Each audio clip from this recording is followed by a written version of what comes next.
Hello welcome to big TV. So రీసెంట్గా చూస్తూ ఉన్నాం, ఎన్నో సంఘటనలు కుదిపేస్తూ ఉన్నాయి మనల్ని.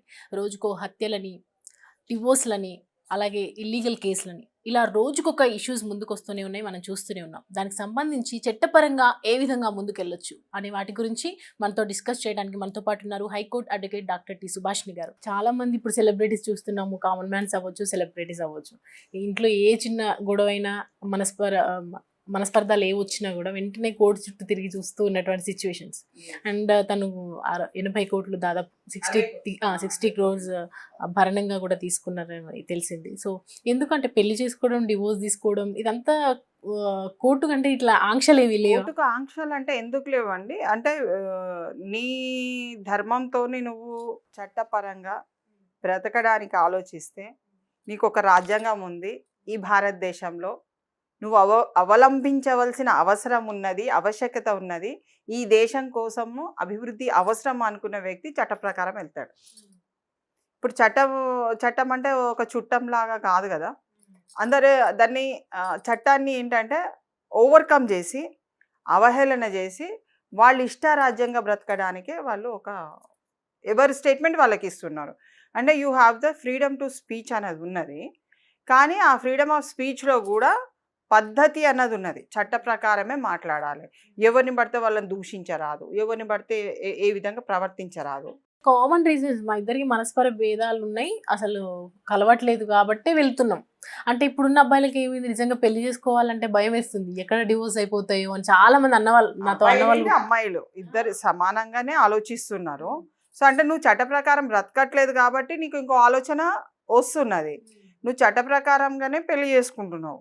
ఏది నాకు ఈ భార్య అంటే ఇంతకు ముందు మనం పాత అప్పుడు కూడా చూసుకుంటే ఎన్నో ఇబ్బందులు, హస్బెండ్స్తో కావచ్చు, అత్తమామలతో కావచ్చు, రకరకాల ఆడపడుచులతో కావచ్చు, ఎన్నో కష్టాలు పడుతూ కూడా ఇంట్లోనే ఉన్న వాళ్ళు ఉన్నారు. కానీ ఒకసారి బ్రేక్ అయిపోయింది, ఒకరు స్టార్ట్ చేశారు విడాకులు తీసుకోవడం అనేది, నిజంగా అందరూ అదే ఒకరు చూసి ఒకరు అలాంటిది ఏం లేదు. ఇప్పుడు 100 కుటుంబాలల్లో మనం రీసెర్చ్ కనుక 100 కుటుంబాలు 100 డైవర్స్ కావట్లేదు.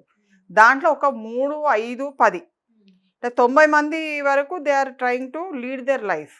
ఒక 10 కేసెసే దాంట్లో ఓవర్గా, అంటే ఈ 90 మెంబర్స్ని ఇన్ఫ్లుయెన్స్ చేసే ఈ 10 ఫ్యామిలీస్ అన్నట్టు. అంటే ఏ విధంగానంటే ఇప్పుడు వాళ్ళకి ఏదైనా గొడవ వచ్చింది, అప్పట్లో కూడా గొడవలు లేవా? ఉన్నాయి.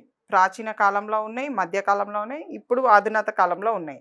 గొడవలు అనేది భార్యాభర్తల మధ్యన అది ఇట్స్ అ కామన్ ఫ్యాక్టర్ అయిపోయింది. కానీ ఆ గొడవలల్లో అండర్స్టాండింగ్ చేసుకునే కెపాసిటీ ఎంత ఉంది, పేషెన్సీ ఎంత ఉంది, నెగిటివ్ థింకింగ్ ఎంత ఉంది, పాజిటివ్ థింకింగ్ ఎంత ఉన్నదని చాలా అవసరం. ఒక అండర్స్టాండింగ్ చేసుకుంటే ఎక్కువ కాలం బ్రతుకుతారు, ఎక్కువ కాలం జీవించే హక్కు, అంటే దాంట్లో హక్కు అనే చెప్పలేము, బ్రతకచ్చు అనే ఒక ఆలోచన కలుగుతుంది. అంటే అండర్స్టాండింగ్ చేసుకుంటే. మన వాళ్ళు చెప్పేది ఏంటిది, కాంప్రమైజ్ అయిపో, ఇదే లైఫ్, ఇట్లనే ఉంటుంది, ఇంకేదో నడుచుకుంటూ పోవడమే అన్నారు అనుకోండి. ఆహా, ఇలానే వెళ్ళాలా, ఇదే లైఫా, ఇలానే ఉంటుందా అన్నది ఒక థాట్ ప్రాసెసింగ్లో చేంజ్ వస్తుంది. మనం బ్రతికే విధానంలో మార్పులు అనేది ఆటోమేటిక్గా వస్తుంటాయి. వ్యక్తి చేంజ్ అవుతున్న కొద్దీ, అతనిలో మార్పు వస్తున్న కొద్దీ, ఒక భార్య స్థానంలో ఉన్న ఆమెకు కూడా మార్పులు వస్తుంటాయి. మంచిగా బ్రతకాలి, నాకు ప్రేమ అవసరము, దొరకట్లేదు. నాకు రెస్పెక్ట్ అవసరము, ప్రేమ వేరు, రెస్పెక్ట్ వేరు. రెస్పెక్ట్ ఇస్తే ప్రేమ కూడా ఇవ్వాలి. మరి ఇప్పుడు ఈ చాహల్ది చూసుకుంటే వైఫ్ 60 కోట్ల డౌరీ మన ఎక్స్ట్రా అడుగుతుంది మనీ. ఇది చూస్తే అంటే పెళ్లి కోసమే డబ్బు కోసమే పెళ్లి చేసుకున్నారా, డబ్బు కోసమే డివోర్స్ తీసుకుంటున్నారా? ప్రేమ ఎక్కడుంది? ఇంకా కనిపించదు కదా. అంటే అక్కడ ఏమొస్తుందంటే, మేము ఎక్కువ అంటే కోర్టులలో కేసులు చూస్తాం కాబట్టి కొంతమంది ఏంటంటే ఈ డబ్బు పోతుందన్న ఉద్దేశంతోనైనా కలిసి ఉండే అవకాశాలు కొంతమంది ఉంటారు. ఆ డబ్బులు ఎందుకు ఇవ్వాలి, పోతే ఇంకా అది మంచిగానే ఉన్నది కదా అని అనుకునే వాళ్ళు కొంతమంది కాపురం వెళ్ళిపోతారు. కానీ కొంతవరకు ఏంటంటే బాగా డబ్బున్న వ్యక్తికి ఇంకా అంటే ప్రాపర్టీని డివైడ్ చేసుకొని నా డబ్బులు నాకు ఇచ్చేస్తారన్న వ్యక్తి దగ్గర అడుగుతారు. 60 కోట్లు ఏంటి, 100 crores కూడా అడుగుతారు. ఉన్నదంటే కంపల్సరీ కోర్టు కూడా గ్రాంట్ చేస్తుంది, అంత ఆస్తి ఉన్నట్టయితే. ఆస్తి ఇప్పుడు ఈ మధ్య కాలంలో ఏంటంటే assets and liabilities they have to show it. Bank balance, bank previously ఒక పెళ్లి కాక ముందు బ్యాలెన్స్ చూపించాలి, బ్యాలెన్స్ షీట్. మళ్ళీ పెళ్ళైన తర్వాత విడాకులు కేసే ముందు నీకు డబ్బులు కావాలన్నా ఎవరైనా సరే ఎవరైనా డబ్బులు కావాలి, మెయింటెనెన్స్ కావాలి అన్నప్పుడు, డైవర్స్లో మెయింటెనెన్స్ కావాలన్నప్పుడు కూడా ఇవన్నీ చూపించాలి. అంటే వాళ్ళ అసెట్స్ కనుక తెలిసి ఉంటే వాళ్ళ అసెట్స్ కూడా వీళ్ళు చూపించవలసి వస్తుంది. దాన్ని బట్టే వాళ్ళకు అంటే పర్మనెంట్ అలిమోనీ అంటారు. పర్మనెంట్ అలిమోనీ కింద 60 కోట్లు మంజూరైనాయి. ఈ 60 కోట్లు ఇస్తాడా లేదా అన్నది కూడా మనకు తెలియదు. తర్వాత వాళ్ళు కూడా మళ్ళీ పిటిషన్స్ వేసుకొని, రివ్యూ పిటిషన్స్ కానీ, సుప్రీంకోర్టు వెళ్ళడం కానీ ఇలాంటివి ఏమన్నా కూడా చెయ్యొచ్చు దాంట్లో. కాకపోతే ఏంటంటే ఎందుకు సెలబ్రిటీస్ ఎక్కువ స్థానంలో ఇప్పుడు వస్తున్నారని అంటే, ఇప్పుడున్న లైఫ్కి, గతంలో ఉన్న లైఫ్కి, భవిష్యత్తు లైఫ్కి దే విల్ హ్యావ్ అన్ సపరేట్గా చేసి వాళ్ళ భవిష్యత్తు నిర్మాణం ఇంకా బెటర్గా ఉన్నది అనుకున్నప్పుడు they will go for divorce. They are going for divorce. అంటే ఇతనితో కలిసి ఉంటే నా ఫ్యూచర్ తగ్గిపోతుంది అన్న ఆలోచనలు ఎప్పుడైతే వస్తాయో, ఎంత ఇస్తే అంత తీసుకొని వెళ్ళిపోయే అలాంటి పొజిషన్లో ఉన్నారు. కొంతమంది తీసుకోకుండా కూడా వెళ్ళే పొజిషన్లో ఉన్నారు. ఎందుకంటే ఎప్పుడు కూడా సఖ్యతతోని లేని జీవితము గడపడము నేరంగా భావించారు. కొంతమంది అట్లా నేరంగా భావిస్తారు. ఎంతసేపు ఊకే ఏడ్చుకుంటూ ఇంట్లో కూర్చోవడం ఏంటి, ఏడ్చుకుంటేనే జీవితాంతం గడపాలా, డైవర్స్ తీసుకుంటే ఆడు జాగాలు అంటాడు, నా జాగాలు నేను. కొంతమంది అయితే ఒక కేసులను అయితే భర్త చనిపోవాలని కూడా మొక్కిన వాళ్ళు ఉన్నారు. వీడు వద్దు, వీడు భారంగా ఉన్నది, వీడు చనిపోతేనే మంచిది అని కొలువులు అంటే ఆ అమ్మవాళ్ళని కొలిచిన దాఖలాలు కూడా ఉన్నాయి. అంటే అంత భయంకరంగా వాళ్ళ అనుభూతి చెందిండ్రు, వాళ్ళ హరాస్మెంట్ అన్నప్పుడు ఆ స్థాయికి కూడా వెళ్ళిపోయే వాళ్ళు కూడా ఉంటారు. డైవర్స్ ఎప్పుడు you are not able to live with the person, నువ్వు బ్రతకలేవు, అంటే బ్రతకడానికి కావాల్సిన ఊపిరి నీకు రావట్లేదు అన్నప్పుడు నువ్వు గో ఫర్ డైవర్స్. కోర్టు ఉన్నది ఎందుకండి? కోర్టు మీకు డైవర్స్ ఇవ్వడానికి సంసిద్ధంగా ఉంది కదా. మీరు ఆ నేరారోపణ ఎన్ని ఎలిగేషన్స్ ఎన్ని మీరు వేస్తే అవన్నీ ప్రూవ్ చేసుకోవాలి. ఆ ప్రూవ్ చేసుకున్నప్పుడు మీరు 60 కోట్లు వేసుకోండి, 100 కోట్ల ఆస్తి ఉన్నదని అది క్రైటీరియా కాదు, అదేం పెద్దగా విషయం కాదు. 60 కోట్లు తీసుకొని పోయేటప్పుడు తీసుకుపోయేది లేదు, అంటే పుట్టినప్పుడు మనం తెచ్చుకున్నది ఏం లేదు. 60 కోట్లు ఏంటంటే ఒక పనిష్మెంట్ లాగా వాళ్ళు భావిస్తారు. ఒక వైఫ్ హస్బెండ్ మీద భరణం అన్నది ఎక్కువ వేసినప్పుడు ఇదే వీడికి పనిష్మెంట్. ఎందుకంటే జైలుకి పంపించలేరు కదా, జైలుకి పోతే ఆస్తి అయినా రాదు, కసిగా కోపంగా కూడా ఉండొచ్చు. ఆ తృప్తి అన్నది దాంట్లో వాళ్ళు తీసుకోవచ్చు, తప్పులేదు దాంట్లో. ఎందుకంటే ఇదే way you should be satisfied కదా, ఏదో ఒక విధంగా నాకు సాటిస్ఫాక్షన్ రావాలి కదా. అలాంటి అవకాశాలు కూడా ఉంటాయి. సో ఇప్పుడు సెలబ్రిటీస్ అయినా, క్రికెటర్స్ అయినా, ఎవరైనా పెద్ద హోదాలో ఉన్న వ్యక్తులు, పెద్ద హోదాలో ఉన్నారని మనం అనుకునే వ్యక్తులలో మనకు వచ్చే సమాచారం చూసి మనం హైరాన్ అయిపోతారు. వీళ్ళు కూడా విడిపోతున్నారా, ఎందుకైతుంది ఇదంతా అన్నది ఒక క్వశ్చన్ మార్క్.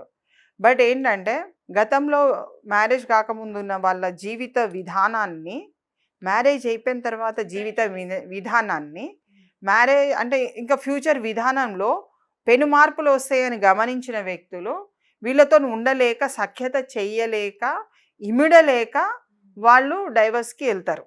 వెళ్ళిన తర్వాత వాళ్ళకి ఏంటంటే ఫ్యూచర్లో వీళ్ళు నా పక్కన లేకుంటే ఇంకా నేను బెటర్గా చేసుకోగలుగుతాను అని అనుకునే వాళ్ళు డెఫినెట్గా వాళ్ళు they go for the divorce. So దాంట్లో మనము అంటే మన చట్ట ప్రకారం కూడా వాళ్ళు వేసుకునే ఎలిగేషన్స్ని ప్రూవ్ చేసుకొని వాళ్ళకు డైవర్స్ మంజూరు అవుతుంది. దాన్ని ఏం తప్పు పట్టవలసిన అవసరం లేదు. ఎవరు డైవర్స్ తీసుకున్నా తప్పు పట్టవలసిన అవసరం లేదు. డైవర్స్ తీసుకున్న తర్వాత కూడా మళ్ళీ మీరు మంచి జీవితం గడుపుతున్నారా లేదా. అప్పటి వాళ్ళు డైవర్స్ ఎందుకు తీసుకోలేదనంటే చిన్నతనంలో పెళ్ళిళ్ళు చేసేది. సో చిన్న ఏజ్ అంటే బిలో 18 ఇయర్స్కి మ్యారేజ్ అయ్యేది. ఆఫ్టర్ 18, 19, 20 లోపల మ్యారేజ్ అయిన వాళ్ళు కూడా సెట్ అవుతుంటారు. కానీ ఆఫ్టర్ 21 తర్వాత 21 నుంచి మీకు 30 లోపల మ్యారేజ్ అయిన వాళ్ళు కొంత సెటిల్ అవ్వడానికి కొంత కష్టపడవలసి వస్తుంది. ఆ కష్టాన్ని భరించలేని వాళ్ళు మళ్ళీ డైవర్స్ తీసుకుంటారు. ఈ చిన్నతనం ఏదనంటే నువ్వేది చెప్తే, ఇప్పుడు టీచర్ ఒక 10th క్లాస్ వరకు మనం టీచర్ ఏది చెప్తే అదే రాయాలి, అమ్మ చెప్పింది కూడా వినరు, టీచర్ చెప్పిందే రాయాలి ఎగ్జామ్లలో. అవే కరెక్ట్ ఇవే కరెక్ట్ అని పిల్లల్లో ఒక ఆలోచన ఉంటుంది. అంటే వినే శక్తి అనేది ఆ ఏజ్ గ్రూప్కి ఎక్కువ ఉంటుంది. సో భర్త ఏది చెప్పినా కానీ మంచిదండి, సరే అండి. ఇప్పుడు మీరు పెద్దవాళ్ళని చూడండి, మీ అమ్మమ్మ కానీ మీ అమ్మ స్థానంలో ఉన్న వాళ్ళని కూడా చెప్పండి ఏం కావాలండి అండి అని మాట్లాడతారు. ఇప్పుడు వాళ్ళు పేర్లతోనే పిలుస్తారు. కొంతమంది బావా అని పిలవమని చెప్తే కూడా పిలిచే అంత అంటే అట్లా పిలవాలా, అంత అవసరమా అని కూడా చెప్తారు. సో నీకు ఏది అనిపిస్తే ముద్దుగా పిలవాలని నీ కోరిక ఉంటుంది. కానీ తల్లిదండ్రుల ముందు పిలిచేటప్పుడు చాలా హాట్గా ఉంటుంది. ఏంటి నా కొడుకుని ఇట్లా పిలుస్తుంది ఈమె, ఒక మిస్అండర్స్టాండింగ్ అనేది ఏర్పడుతుంది. సో రూమ్లలో పిలిచే విధానము, బయట రూమ్ బయట తల్లిదండ్రుల ముందు పిలిచే విధానము, సమాజంలో పిలిచే విధానంలో చాలా మార్పులు వస్తాయి. ఇక్కడ కూడా సాటిస్ఫాక్షన్ దొరకకుంటాయి. ఎక్కడ నేను బతకలేనన్న పొజిషన్ ఉంటే డైవర్స్. సో ఒక పర్మనెంట్ ఎలిమోనీ అన్నది, భరణం అన్నది ఒక పనిష్మెంట్గా భావిస్తూ మహిళలు చాలామంది కూడా ముందుకు వచ్చి ఎంతైతే అంత తీసుకొని వెళ్ళిపోవడానికి సిద్ధంగా ఉన్నారు. అక్కడ ఏంటంటే మీకు పనిష్మెంట్ ఫ్రమ్ ద కోర్ట్ అంటే క్రిమినల్ కేసు పనిష్మెంట్ తగ్గిపోతుంది.